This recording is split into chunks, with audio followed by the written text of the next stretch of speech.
Shabbat Shalom. Shabbat Shalom. You do a little better trying it. Shabbat Shalom. Shabbat Shalom. So after 11 and a half years here, I have learned to prepare a shorter drasha on Shabbatot when we have Hallel, because Hallel does take a little time, and we want our bagels when we want them. So I've prepared a bit shorter drush this morning.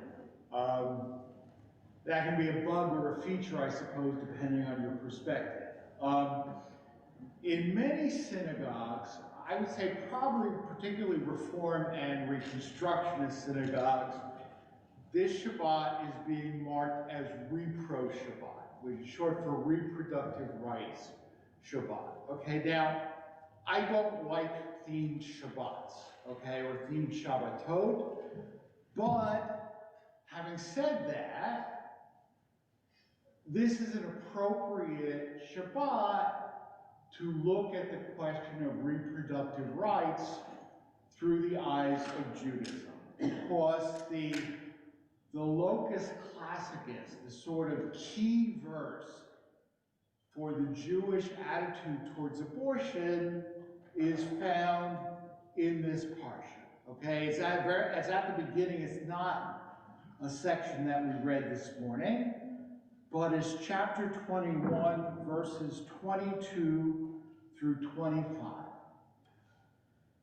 When men strive together and hurt a woman with child, so that there is a miscarriage, and yet no harm follows, the one who hurt her shall be fined, according as the woman's husband shall lay upon him, and he shall pay as the judges determine. If any harm follows, then you shall give life for life, eye for eye, tooth for tooth, hand for hand, foot for foot, burn for burn, wound for wound, strike for strike. Okay, so verse 22, it says, no harm follows, lo yihiyeh ason.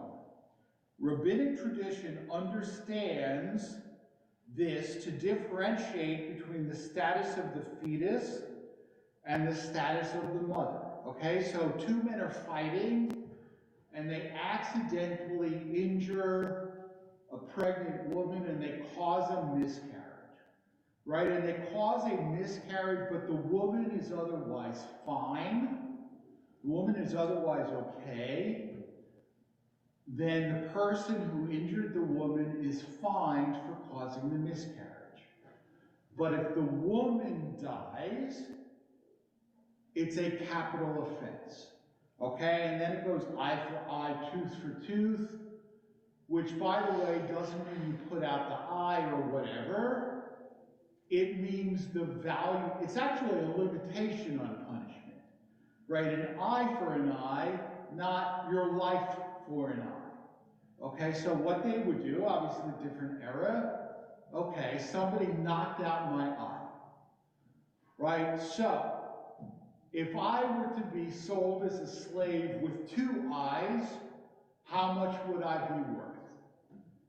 Okay, if I were to be sold as a slave with only one eye, how much would I be worth?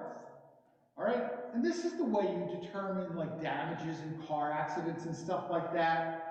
Today, right? How much was the car worth before the accident? How much was the car worth after the accident, right? And the difference, that's what you owe, right? But if the woman dies, it's capital offense. If she doesn't die, but she loses her life, whatever, the husband is fine. Now, question is, what does this teach us about the status of the fetus? What does this teach us about the status of the fetus? It has a lower status than the mother. It has a lower status than the mother, but more than that. Yeah, Michael. It's not a life. It's not a life, okay? In the Torah, there's no such thing as a fine for murder or manslaughter. right? It's a capital offense, all right? If it's accidental manslaughter, you flee to the cities of refuge.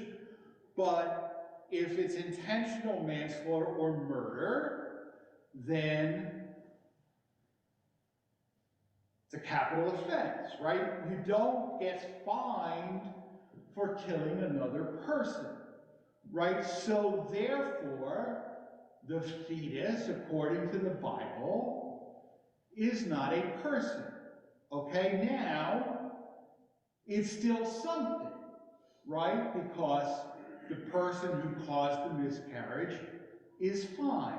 So, you know, we have always in our society, and it's a real societal sickness, I think, right? That people never see the gray, people never see the intermediate, right? So either it's murder or it's like a fingernail, right?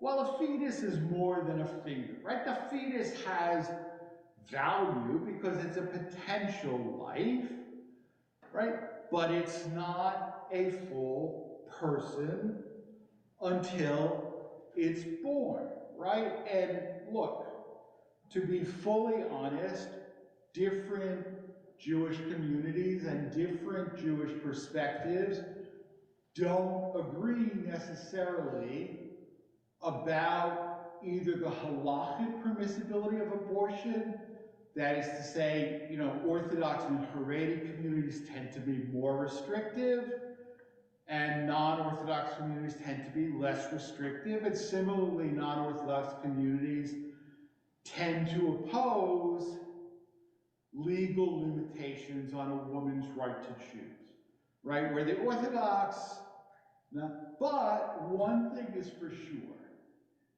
if anybody says abortion is murder, they're not coming from a Jewish perspective. Full stop. Full stop. The Torah makes it very clear that a fetus is not a full person, right? And this is the locus classicus for all Jewish approaches to the question of abortion. Believe me, I could go on for hours, but there's bagels. I guess there's bagels, I don't know. But there's something. There's something courtesy of Leslie. So I will end here and Shabbat Shalom. One question? Yeah. Just one question. Okay, so there's a fine, right? Right. If there's a miscarriage.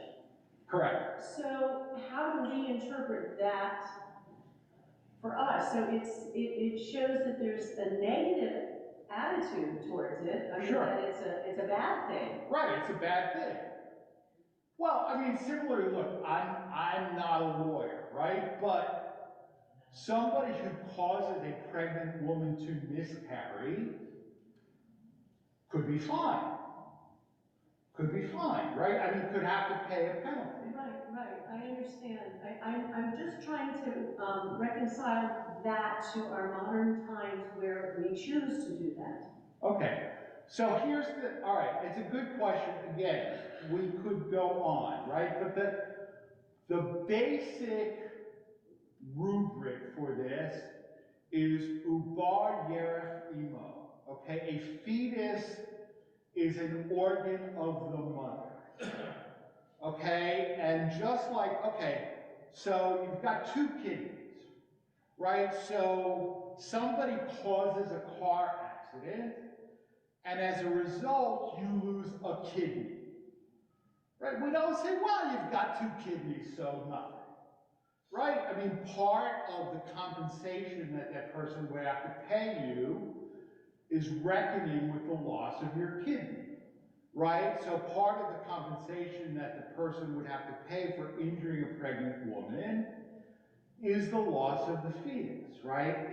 Because it's an organ of its mother until it's born, and damaging an organ but not causing the death of the mother, it's a tort. It's something that you could be fined for. All right, yeah. I just wanted to remind everybody, Rabbi said he could go on for hours.